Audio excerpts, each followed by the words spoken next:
திருச்செந்தூர் கோவிந்தம்மாள் ஆதித்தனார் மகளிர் கல்லூரியில் 2026-2027 கல்வியாண்டிற்கான மாணவர் சேர்க்கை நடைபெறுகிறது. இப்போ நம்ம திரையில பார்க்கக்கூடிய காட்சி டெல்லி தமிழக இல்லத்தில் தமிழ்நாட்டு அரசின் அதிகாரிகள் முதலமைச்சரை வரவேற்க காத்து கொண்டிருக்கக்கூடிய நேரலை காட்சிகள்.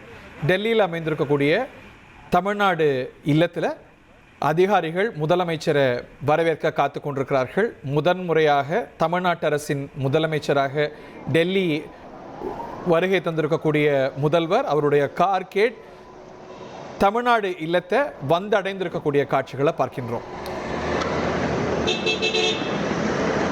தமிழ்நாடு இல்லத்தை சுற்றி முதலமைச்சரை வரவேற்கக்கூடிய பதாகைகள், அந்த பதாகைகளில் அவரும் காங்கிரஸ் முக்கிய தலைவர் எதிர்கட்சி தலைவர் ராகுல் காந்தியும் கரங்கோர்த்திருப்பது போல நிறைய புகைப்படங்கள் இடம்பெற்றிருக்கிறத பார்க்கின்றோம். அலங்கரித்து முதலமைச்சரை வரவேற்க தமிழ்நாடு இல்லம் காத்து கொண்டிருக்கிறது. அங்கே அவருக்கு காவல்துறை அணிவகுப்பு மரியாதையை செலுத்துவாங்க.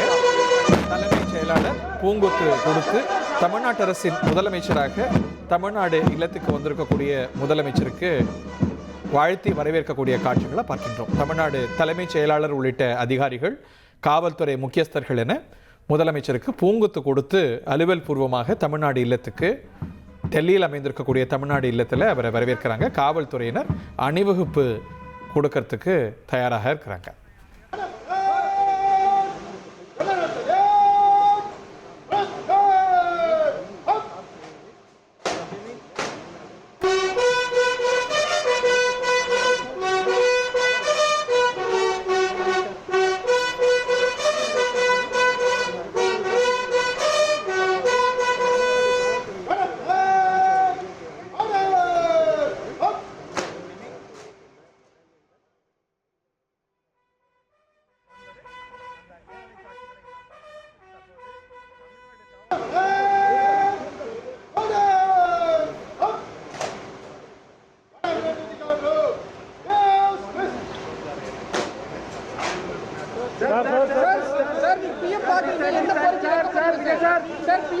என்ன கோரிக்கை வைக்க போறீங்க சார்? விஜய் சார் என்ன கோரிக்கை வைக்க போறீங்க?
இப்போ நம்ம திரையில் பார்த்த காட்சிகள் தமிழ்நாடு இல்லத்துக்கு முதலமைச்சர் டெல்லியில் வந்தடைந்த காட்சிகள்.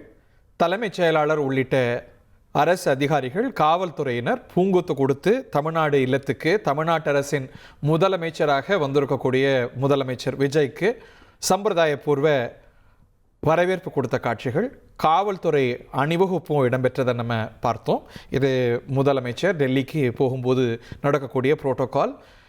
தமிழ்நாடு தலைமைச் செயலகத்துக்கு முதன்முறை வந்த போதும் இது போன்ற அணிவகுப்பு மரியாதையை நம்ம பார்த்துருப்போம்.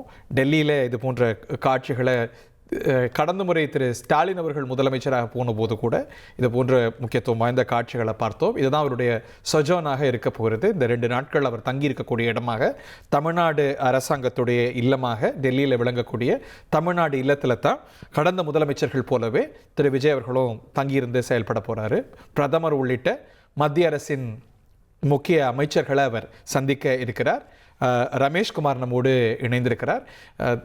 ரமேஷ், இன்றைய சந்திப்பு பற்றி, இப்போ நம்ம பார்க்கக்கூடிய காட்சிகள் பற்றி மேலும் இன்சைட்ஸ், தகவல்கள்? நிச்சயமாக தமிழக இல்லத்திற்கு வந்தடைந்த முதலமைச்சர் அவர்களுக்கு அணிவகுப்பு மரியாதை வழங்கப்பட்டிருக்கிறது. எப்போதுமே தமிழக முதலமைச்சர்கள் டெல்லி வரும்போது இந்த பொதிகை இல்லத்தில் தங்குவதுதான் வழக்கம். அந்த அடிப்படையில் இங்கு தங்குவதற்காக வந்திருக்கின்ற முதலமைச்சருக்கு தமிழக காவல்துறையை சேர்ந்த அதிகாரிகள் அவருக்கு அணிவகுப்பு மரியாதையை வழங்கியிருக்கிறார்கள். அவர்களின் மரியாதையை முதலமைச்சர் அவர்கள் ஏற்றுக்கொண்டு தன்னுடைய ஸ்வீட் ரூம் அறைக்கு சென்று அங்கு ஓய்வெடுத்துக் கொண்டிருக்கிறார். தமிழக இல்லத்திற்கு வந்த முதலமைச்சரை தமிழக தலைமைச் செயலாளர் சாய்குமார் மற்றும் டெல்லி தமிழ்நாடு இல்லத்தினுடைய முதன்மை உறைவிட ஆணையர் உள்ளிட்ட பலரும் பூங்கொத்து கொடுத்து வரவேற்றார்கள்.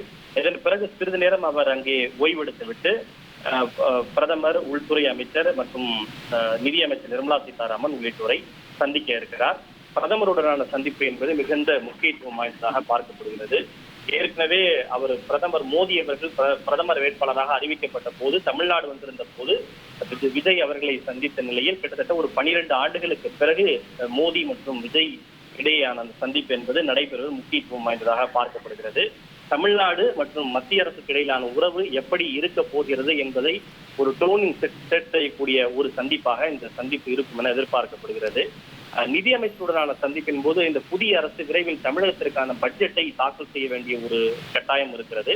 எனவே நிதியமைச்சரை சந்திக்கும் போது பட்ஜெட் தொடர்பான சில ஆலோசனைகள் கூட இடம்பெறலாம் என்று தகவல் வெளியாகி இருக்கிறது. ஏனென்றால் தமிழகத்தினுடைய நிதி நிலையும் பார்க்க வேண்டியிருக்கிறது, மக்களுக்கான நலத்திட்டங்களையும் செயல்படுத்த வேண்டியிருக்கிறது. குறிப்பாக தேர்தல் நேரத்தில் தாவேக மக்களுக்கு பல தேர்தல் வாக்குறுதிகளை கொடுத்திருக்கிறது. அவற்றுக்கெல்லாம் பட்ஜெட்டில் நிதி ஒதுக்கப்படும் என எதிர்பார்க்கப்படுகிறது.